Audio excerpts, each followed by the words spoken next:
கர்த்தருடைய பரிசுத்த நாமத்திற்கு மகிமை உண்டாவதாக. கர்த்தரின் வார்த்தையும் என் வாழ்க்கையும் என்ற ஆடியோ கிளிப்பின் வழியாய் உங்களை சந்திப்பதில் நான் மிக்க மகிழ்ச்சி அடைகிறேன். நம் பள்ளத்தாக்குகள் என்ற தலைப்பின் அடிப்படையில் கர்த்தருடைய வேதத்தை தியானித்து கொண்டு வருகிறோம். ஆகோர் பள்ளத்தாக்கு கர்த்தர் உக்கிரமாய் இறங்கின ஒரு பள்ளத்தாக்கு, ஒரு சாபமான பள்ளத்தாக்கு. அந்த பள்ளத்தாக்கில் கர்த்தரை தேடின பொழுது எப்படி அது ஒரு நம்பிக்கையின் வாசலாகவும் இளைப்பாறுகிற ஸ்தலமாக மாற்றப்பட்டது. ஆகோரின் பள்ளத்தாக்கு, சாபமான பள்ளத்தாக்கை அதை நம்பிக்கையின் வாசலாக மாற்ற முக்கிய கீ என்னன்னா, ஆண்டவரை தேடுகிறவர்களாய் நாம் இருக்க வேண்டும். இரண்டாவது ஒரு பள்ளத்தாக்கு, அழுகையின் பள்ளத்தாக்கு. இந்த அழுகையின் பள்ளத்தாக்கு கர்த்தரோடு நாம் உருவ நடக்கிறவர்களாய் காணப்பட வேண்டும்.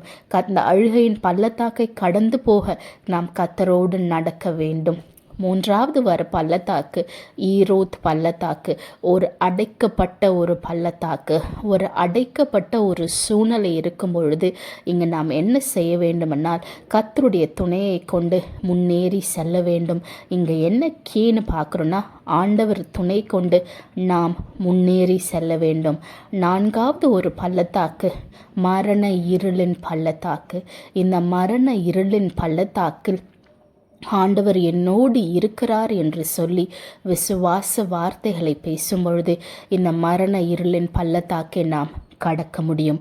இன்றும் ஒரு பள்ளத்தாக்கை குறித்து நாம் தியானிக்க போகிறோம். அது என்ன பள்ளத்தாக்கு என்றால் ஏலா பள்ளத்தாக்கு. ஏலா பள்ளத்தாக்கு 1 சாமுவேலின் புஸ்தகம் 17ஆம் அதிகாரத்தில் குறிப்பிடப்பட்டுள்ளது. இந்த 1 சாமுவேல் 17:2-3. சவுலும் இஸ்ரவேல் மனுஷரும் ஒருமித்து கூடி ஏலா பள்ளத்தாக்கிலே பாளையமிறங்கி பெலிஸ்தருக்கு எதிராக யுத்தத்திற்கு அணிவகுத்து நின்றார்கள். பெலிஸ்தர் அந்த பக்கத்தில் ஒரு மலையின் மேலும், இஸ்ரவேலர் இந்த பக்கத்தில் ஒரு மலையின் மேலும் நின்றார்கள். அவர்களுக்கு நடுவே பள்ளத்தாக்கு இருந்தது. இங்கு சவுலும் இஸ்ரவேல் ஜனங்களும் எங்கே பாளையம் இறங்குகிறார்கள் என்றால் ஏலா பள்ளத்தாக்கு. பெலிஸ்தர் ஒரு மலையின் மேலேயும் இஸ்ரவேல் ஜனங்கள் ஒரு மலையின் மேலேயும் நின்று சண்டையிடுவதற்காக அணிவகுத்து நிற்கிறார்கள். ஏலா பள்ளத்தாக்கில் இஸ்ரவேல் ஜனங்கள் இருக்கிறார்கள். அப்பொழுது ஒரு பெலிஸ்தியர் மலையில் ஒரு மனுஷன் கூக்குரலிடுகிறான். 4ஆம் வசனம். அப்பொழுது காத் ஊரானாகிய கோலியாத் என்னும் பேருள்ள ஒரு வீரன் பெலிஸ்தரின் பாளையத்திலிருந்து புறப்பட்டு நடுவே நிற்பான். அவன் உயரம் 6 முழமும் 1 சாணுமாம். இங்கே பார்க்கிறோம், பெலிஸ்தர் பாளையத்திலிருந்து புறப்பட்டு பெலிஸ்தரின் மலையில் நின்றவன் யார்? கோலியாத்து. இஸ்ரவேல் ஜனங்கள் ஒரு மலையிலும் பெலிஸ்தியர்கள் ஒரு மலையிலும் நடுவாக இஸ்ரவேல் ஜனங்கள் எங்கு தங்குகிறார்கள் என்றால் ஏலா பள்ளத்தாக்கு. இந்த ஏலா பள்ளத்தாக்கு எதை குறிக்கிறது என்றால் பலவீனத்தை குறிக்கிறது. இங்கு பார்க்கிறோம், இஸ்ரவேல் ஜனங்கள் பெலிஸ்தரில் உள்ள ஒரு வீரனை பார்க்கிறார்கள். அந்த வீரன் எப்படிப்பட்ட வீரன் என்றால் 6 முழம் 1 சாணம் உள்ள ஒரு வீரன். அவன் தலையில் தலை சீரா வைக்கப்படுகிறது. அவன் போர்க்கவசம் தரித்து கொண்டிருக்கிறான். அவன் கவசத்து நிறை எவ்வளவாக இருக்கிறது என்றால் 5000 சேக்கலான வெண்கலமாயிருக்கிறது. அவன் கால்களிலே வெண்கல கவசத்தையும் தன் தோள்களின் மேல் வெண்கல கேடகத்தையும் தரித்திருப்பான். இந்த கோலியாத்தை பார்க்கிறதற்கு ஒரு பலமுள்ளவனாக காணப்பட்டான். 6 முழமும் 1 சாணம் உள்ளவனாய் காணப்பட்டான். அவன் வெண்கலத்தினால் போட்டு கொண்டு இருந்தான். அவனை பார்க்கும் பொழுது இஸ்ரவேல் ஜனங்கள், கோலியாத் ஒரு பலமுள்ள ஒரு மனிதன், கோலியாத் ஒரு பராக்கிரமசாலியாய் இருக்கிறான், நாமோ பலவீனராய் இருக்கிறோம், பலவீனப்பட்டு இருக்கிறோம். கோலியாத் பலமுள்ளவன். இஸ்ரவேல் ஜனங்கள் எல்லாரும் அவனை பார்த்து பயந்து நடுங்கிக் கொண்டிருக்கிறார்கள். இஸ்ரவேல் இஸ்ரவேல் ஜனங்கள் பலவீனப்பட்டு போனார்கள். ஏனென்றால் கோலியாத்தை கண்ட பொழுது, இந்த ஏலா பள்ளத்தாக்கு எதை குறிக்கிறது என்றால், கோலியாத் பலமுள்ளவனாக காணப்பட்ட பொழுது இஸ்ரவேல் ஜனங்கள் பலவீனமுள்ளவர்களாக காணப்பட்டார்கள். இந்த பலவீனமான பள்ளத்தாக்கை நாம் எப்படி கடக்க முடியும் என்றால், தாவீது வருகிறான். 5 கல்களை எடுத்து அவன் கவனிலே வைத்து கோலியாத் நெற்றியில் அடிக்கிறான். அதற்கு முன்பாக தாவீது யாருடைய நாமத்தை கொண்டு அவனை ஜெயித்தார் என்றால், 1 சாமுவேல் 17ஆம் அதிகாரம் 45ஆம் வசனம். அதற்கு தாவீது பெலிஸ்தனை நோக்கி, நீ பட்டயத்தோடும் ஈட்டியோடும் கேடகத்தோடும் என்னிடத்தில் வருகிறாய், நானோ நீ நிந்தித்த இஸ்ரவேலருடைய இராணுவங்களின் தேவனாகிய சேனைகளுடைய கர்த்தரின் நாமத்தினாலே உன்னிடத்தில் வருகிறேன். இங்கு தாவீதுக்கு எப்படி தைரியம் வந்தது?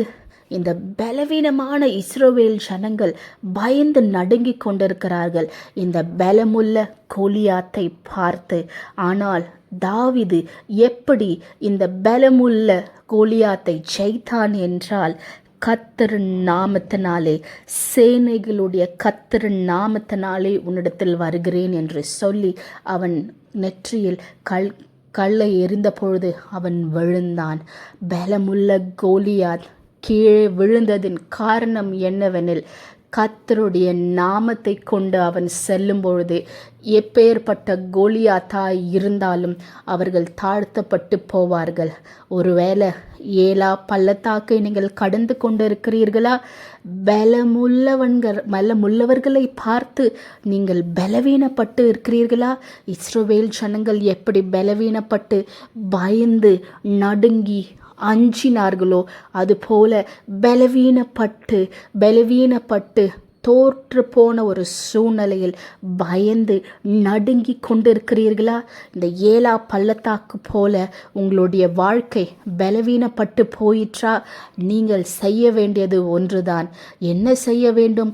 தாவீதை போல இஸ்ரவேலின் தேவனாகிய கர்த்தருடைய நாமத்தினாலே நாம் ஜெயக்கொடியை ஏற்றி அதற்கு விரோதமாய் நாம் செல்லும் பொழுது நாம் ஜெயிப்போம் என்று ஆண்டவர் சொல்லுகிறார். இந்த பலவீன பள்ளத்தாக்கை கடக்க முக்கியமான ஆயுதம் என்னவெனில், இயேசு என்ற நாமம், சேனைகளின் கர்த்தர் என்ற நாமம். அந்த நாமத்தை நாம் தொழுது கொள்ளும் பொழுது, அந்த நாமத்தை நாம் அறிக்கையிடும் பொழுது, பலவீனமான நாம் பலமுள்ளவர்களாய் மாற்றப்படுவோம்.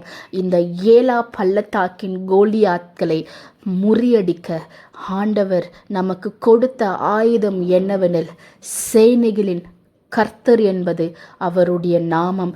இயேசு என்பது அவருடைய நாமம். வாருங்கள், நாம் கோலியாத்தை வீழ்த்துவோம். ஏலா பள்ளத்தாக்கின் பலவீனமான பள்ளத்தாக்கை நாம் கடப்பதற்கு இயேசு என்ற நாமத்தை நாம் கையெடுப்போம். நாம் ஜெபிப்போமா?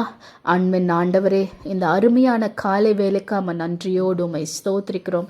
ஆண்டவரே, ஏலா பள்ளத்தாக்கு பலவீனத்தை குறிக்கிறது என்று பரிசுத்த ஆவியானவர் எங்களுக்கு வெளிப்படுத்தி காட்டினீர் ஏசப்பா. பலமுள்ள கோலியாத்களை ஜெயிக்க ஆண்டவரே இயேசு என்ற நாமத்தை உபயோகிக்க வேண்டும் என்ற அப்படி யுத்த கலைகளை எங்களுக்கு கற்றுக் கொடுத்தீர். அதற்காய் ஸ்தோத்திரிக்கிறோம். ஆண்டவரே, எங்களுடைய வாழ்க்கையில் எப்பேற்பட்ட பலவீனங்களாய் இருந்தாலும் அந்த பலவீனமான பள்ளத்தாக்கை நாங்கள் கடந்து போகிறதற்கு இயேசு என்ற நாமம் உண்டு. ஆண்டவரே, ஒருவேளை இந்த பலவீனம் ஒரு வியாதியாக இருக்கலாம். அந்த வியாதியை பார்த்து நாங்கள் கூறுகிறோம், இயேசு எங்களுக்கு சுகம் அளிக்கிறவர் என்று நாங்கள் கூறுகிறோம். கர்த்தாவே, நாங்கள் உற்றார் உறவினர் முன்பாக பலவீனப்பட்டு போயிருந்தா நாங்கள் சொல்கிறோம், ஏசப்பா எங்களை உயர்த்துவார், ஏசப்பா எங்களை பாதுகாப்பார், ஏசப்பா எங்களை உயர்ந்த நிலையில் வைப்பார் இருக்கிறார் என்று சொல்லி நாங்கள் இயேசுவின் நாமத்தை உயர்த்துகிற பிள்ளைகளாய் எங்களை மாற்றும்படியாய் நாங்கள் ஜெபிக்கிறோம் ராஜா.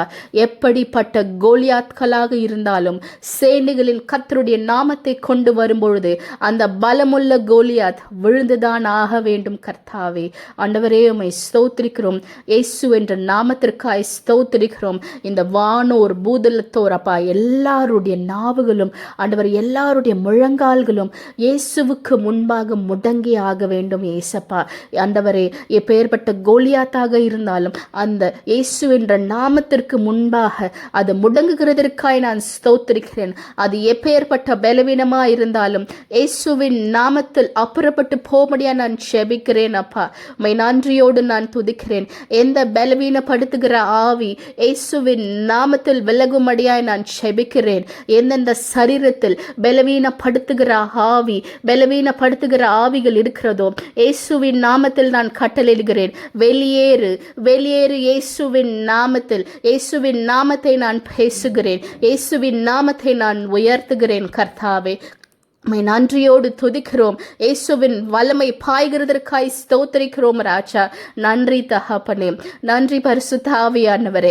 நன்றி நன்றி. Live in the name of Jesus. Live in the name of Jesus. You don't have authority over their body. You don't have authority over the body. Oh, I bring Jesus in the name of Jesus. Oh, I bring Jesus. I bring Jesus. I bring Jesus. ஆண்டவரே இயேசு என்ற நாமத்தை நான் கொண்டு வருகிறேன். இயேசு என்ற நாமத்தை நான் பறைசாற்றுகிறேன். இயேசு என்ற நாமத்தை உயர்த்துகிறேன். இயேசு என்ற நாமத்தை அந்த ஆயுதத்தை நான் கையெடுக்கிறேன். Live in the name of Jesus. நான் உனக்கு கட்டளையிடுகிறேன். இயேசு என்ற நாமத்தின் நிமித்தம் கட்டளையிடுகிறேன். வெளியேறுவதாக எந்தெந்த பலவீனங்கள் ஆண்டவரே முடக்கி போட்டிருக்கிறதோ அந்த பலவீனங்கள் மாற்றப்படுவதற்காக நான் ஸ்தோத்திரிக்கிறேன் பரிசுத்த ஆவியானவரே. thank you Holy Spirit. Thank you Holy Spirit. Thank you Lord. நன்றி ராஜா. நன்றி தகப்பனே. நன்றி நன்றி ஏசப்பா. நீர் எங்களோடு இடைப்பட்டீரதற்காய் ஸ்தோத்திரிக்கிறோம். எங்களை தாழ்த்தி நாங்கள் ஒப்பு கொடுக்கிறோம். இயேசு கிறிஸ்துவிலும் ஜெபிக்கிறோம் நல்ல பிதாவே. ஆமேன். இன்னைக்கு ஆண்டவர் சொல்கிறார், எந்த பலவீனம் உங்களை மேற்கொண்டிருக்கிறது அதை இயேசுவின்ற நாமத்தை கொண்டு நீங்கள் முறியடிங்கள். கர்த்தர் பெரிய காரியங்களை செய்வார். கர்த்தர் இந்த வார்த்தையை ஆசீர்வதித்து தருவாராக. ஆமேன்.